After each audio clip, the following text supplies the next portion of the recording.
नमस्कार दोस्तों, स्वागत है आपका आपके अपनी YouTube channel government job preparation पर। दोस्तों, इस वीडियो में हम बात करते हैं कुछ ऐसी महत्वपूर्ण खबरों के बारे में जो विभिन्न समाचार पत्रों में प्रकाशित की जाती हैं और स्टूडेंट लाइफ के लिए बहुत ही महत्वपूर्ण रहती हैं। तो चलिए जानते हैं कुछ ऐसी ही महत्वपूर्ण खबरें। तो दोस्तों, यहाँ पर जो पहली खबर निकल कर आ रही है वह है सिपाही जीडी भर्ती में 62% से अधिक उपस्थिति। कर्मचारी चयन आयोग यानी कि एसएससी की ओर से 11 फरवरी से शुरू केंद्रीय सुरक्षा बलों के लिए सिपाही जीडी भर्ती के लिए ऑनलाइन परीक्षा में अब तक 62% से अधिक परीक्षार्थी उपस्थित रहे। एसएससी मध्य क्षेत्र की ओर से जारी सूचना में कहा गया है कि 11 से 22 फरवरी के बीच अब तक अलग अलग तिथियों में 62.51% अभ्यर्थी परीक्षा में शामिल हुए। आयोग के क्षेत्रीय निरीक्षक राहुल सचान ने बताया कि अब तक 6,61,759 परीक्षार्थियों में से 4,13,689 अभ्यर्थी परीक्षा में शामिल हुए हैं। तो ये थी पहली खबर। अगली खबर दोस्तों यहाँ पर जो निकल कर आ रही है वो आ रही है कि जो टीजीटी परीक्षा जो होने वाली है 2016 की जो परीक्षा टीजीटी की होने वाली है 8 और 9 मार्च के, तो उसमें देखिए यहाँ पर कुछ केंद्र में बदलाव किया गया है। उसके बारे में ये खबर है। मुरादाबाद में अभ्यर्थियों को फिर से डाउनलोड करना होगा एडमिट कार्ड, यानी कि मुरादाबाद जो सेंटर के जो हैं यहाँ पर एडमिट कार्ड्स में कुछ बदलाव किया गया है। सूबे के अशासकीय यानी एडिड माध्यमिक स्कूलों में टीजीटी 2016 के अंतर्गत शिक्षकों की नियुक्ति की लिखित परीक्षा के लिए केंद्रों में बदलाव की प्रक्रिया जारी है। ठीक है, यहाँ पर देखिए बदलाव किया गया है, देख सकते हैं आप। माध्यमिक शिक्षा सेवा चयन बोर्ड की टीजीटी वर्ष 2016 की परीक्षा 8 व 9 मार्च को प्रदेश भर के मंडल मुख्यालयों पर होनी है। केंद्रों की सूची फाइनल होने के बाद निर्धारित तिथि के ठीक पहले DIOS मुरादाबाद की ओर से चयन बोर्ड की सूचना दी गई कि केजी के महाविद्यालय मुरादाबाद में विश्वविद्यालय की परीक्षा होने से टीजीटी परीक्षा नहीं हो सकेगी। इसके अलावा जिले के अन्य कई केंद्रों पर परीक्षार्थियों का आवंटन क्षमता से अधिक हो गया है। मामले में परीक्षा नियंत्रक चयन बोर्ड नवल किशोर ने बताया कि DIOS के अनुरोध के बाद समस्याओं को देखते हुए परीक्षा केंद्र दोबारा निर्धारित किया गया है। परीक्षार्थी दोबारा प्रवेश पत्र डाउनलोड कर लें और तय समय पर केंद्र पर पहुँचे। तो यहाँ पर आप अगर देने जा रहे हैं तो आप अपना एडमिट कार्ड दोबारा डाउनलोड करके देख सकते हैं अगर आपका मुरादाबाद में सेंटर गया हुआ है।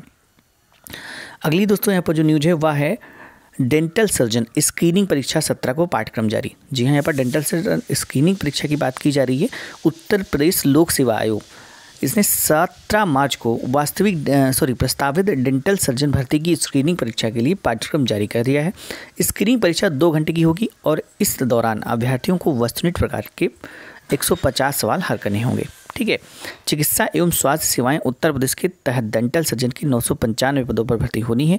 स्क्रीनिंग परीक्षा 17 मार्च को है। आयोग की ओर से जारी पाठ्यक्रम के अनुसार वस्तुनिष्ठ प्रकार के पूछे जाएंगे। 150 सवालों में 30 प्रश्न सामान्य अध्ययन से आएंगे और बाकी के 120 सवाल डेंटल सर्जन पद के लिए निर्धारित विषय से पूछे जाएंगे।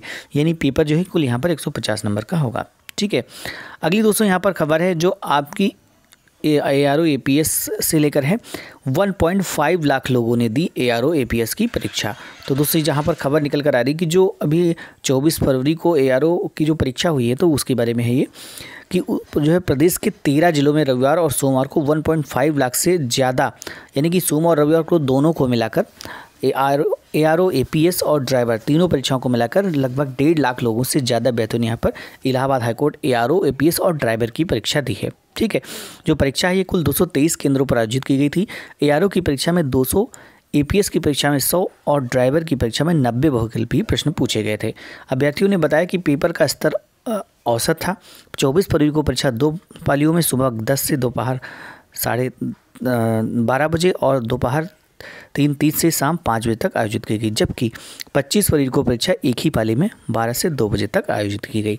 तो इस प्रकार से यहाँ पर 2 पालियों में परीक्षाएं हुई हैं 24 और 25 फरवरी में और टोटल मिलाकर 1.5 लाख से अधिक अभ्यर्थियों ने यहाँ पर परीक्षा में अपनी उपस्थिति दर्ज की है। अगला दोस्तों यहाँ पर जो न्यूज़ निकल कर आ रही है ये आ रही है शिक्षा मित्रों से संबंधित। देख लेते हैं क्या है न्यूज़। उत्तर प्रदेश माध्यमिक शिक्षा मित्र की भंडा गांव में आयोजित बैठक ब्लॉक अध्यक्ष रविंद्र खरी ने सुपर टेट के हाईकोर्ट में चल रहे पासिंग मार्क के मुद्दे को फैसला को शीघ्र ही अपने पक्ष में आने की उम्मीद जाहिर की है। जी हाँ, यहाँ पर बात की जा रही है जो हाई कोर्ट के फैसले के बारे में है।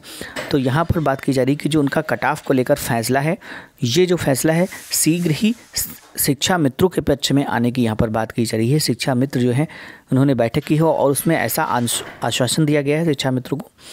तो देख लेते हैं, चूँकि फैसला भी आया नहीं है और जैसे भी आता है देखते हैं अगर क्या यहाँ पर फैसला कोर्ट के द्वारा लिया जाता है। सो शिक्षा मित्रों के पक्ष में जाता है या नहीं जाता है, कट ऑफ के बारे में कुछ डिसीजंस लिए जाते हैं या नहीं लिए जाते हैं, ये तो उसका डिसीजन ही बताएगा। अगर इसके बारे में मुझे कोई अपडेट मिलता है तो मैं आप लोगों को ज़रूर यहाँ पर सूचित करूँगा। तो ये थी दोस्तों आज की कुछ इंपॉर्टेंट खबरें। इसी तरह की खबरें पाने के लिए आप हमारे चैनल को जरूर सब्सक्राइब करें। और दोस्तों अगर आप किसी एग्ज़ाम की तैयारी कर रहे हैं फिर भी आप हमारे चैनल को सब्सक्राइब कर सकते हैं। यहाँ पर हर एक एग्ज़ाम से संबंधित महत्वपूर्ण वीडियोस प्रोवाइड किए जाएंगे। तो मिलते हैं नए खबरों के साथ, तब तक के लिए थैंक्स फॉर वॉचिंग।